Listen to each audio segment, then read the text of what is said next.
Bonjour à tous, je me réjouis de vous retrouver sur le podcast de la Voix de la Vente. Ce podcast qui va vous donner envie de mieux vendre en moins de 5 minutes. Aujourd'hui, je vous emmène dans le petit bureau que j'ai aménagé dans une mini-chambre de la maison que j'habite. Il se situe à côté de la chambre qu'occupe ma fille de 5 ans. Nous sommes à la fin de l'année 2007. Je suis en train de créer ma première boîte après mon retour des États-Unis. Avec le chômage et la prime de départ de la boîte allemande qui m'embauchait, j'ai 2 ans de réserve devant moi. Je ne suis donc pas à la rue, mais va quand même pas falloir traîner pour développer un business assurant à minima la première marche de la pyramide de Maslow. Quand tu montes une boîte, il y a 3 priorités fondamentales à respecter. J'appelle ça les incontournables. Premièrement, il faut avoir une solution utile qui répond à une problématique pas résolue ou mal résolue par le marché. Deuxièmement, il faut trouver des clients qui sont prêts à mettre des sous sur la table pour acheter ta solution. Plus ils sont prêts à en mettre, plus ça prouve que ta solution est bonne. Et troisièmement, il faut savoir t'entourer de gens compétents dans les domaines où tu ne l'es pas et où tu n'as ni le besoin ni l'envie de l'être.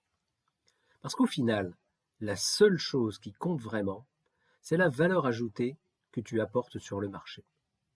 Et pour développer ça, il faut du temps et de l'énergie. 2 ressources que tu dois bien maîtriser dès les premiers jours.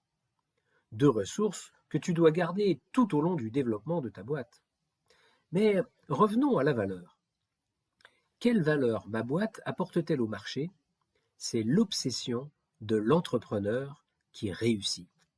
Petit ou grand, peu importe. Mais il y a un truc encore plus fondamental à posséder. Un truc qui te donne des coups de pied aux fesses quand tu as le moral dans les chaussettes. Un truc qui te fait sortir du lit le matin de bonne heure pour taper dans la butte. Un truc qui fait que tu vas réussir à déplacer des montagnes. Un truc qui transforme tes problèmes en opportunités. Un truc qui te donne la force d'avancer, même contre les vents contraires les plus violents. Un truc qui te permet d'ouvrir les portes les mieux fermées. Un truc qui balaie tes doutes, même ceux qui t'empêchent de dormir la nuit. Ce truc, c'est la motivation. Mais attention, je ne parle pas de la motivation externe du type carotte qu'on agitait sous tes yeux quand tu étais salarié. Non, non, non. Je parle de la motivation interne, celle qui te fait sortir tes tripes, celle qui prend naissance dans ton identité profonde, celle avec laquelle tu ne fais pas de compromis. La mienne, c'était ma petite fille, dans sa chambre, à côté de mon bureau.